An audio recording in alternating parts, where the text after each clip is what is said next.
Michael Bruntz and Brian Christopherson of Husker247 after Nebraska's season opening 40-7 win over UTEP. And lots to take away from this one. Obviously the story of the day, start with the quarterbacks, Dylan Raiola. Yeah. Not bad. Yeah, I would say it went as well as you could imagine for a debut. I mean, there's got to be a lot of nerves. He admitted that. He also said his dad, Dominic, wisely wore the sunglasses, so he couldn't tell if he was like crying or not when they shared a moment before the field. I'm sure it was an emotional day for the whole family. But he comes out there and he throws 19 of 27.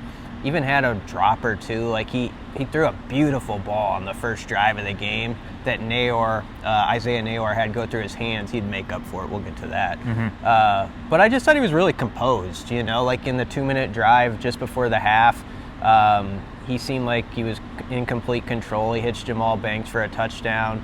And then even switching the play at the line of scrimmage on that long Emmett Johnson run, you could tell he had kind of dissected what the defense was doing, remembered his film study, and he called the right play. So I thought it was a really good performance. 2 touchdowns thrown, no interceptions. He was out of the game by 4 minutes left in the third quarter. You couldn't ask for much more. And you have to say his supporting cast, which you could talk about, helped a lot.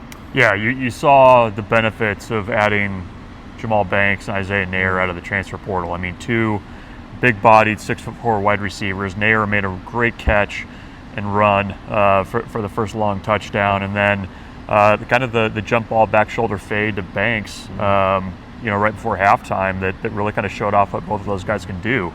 And talking to the running backs after the game today, they both, or basically everyone we talked to, there's 4 of them now, mentioned that the threat of the passing game and how much that really kind of opened up things for them in the running game. And you saw Nebraska really kind of wear down UTEP and play complementary football. What a concept.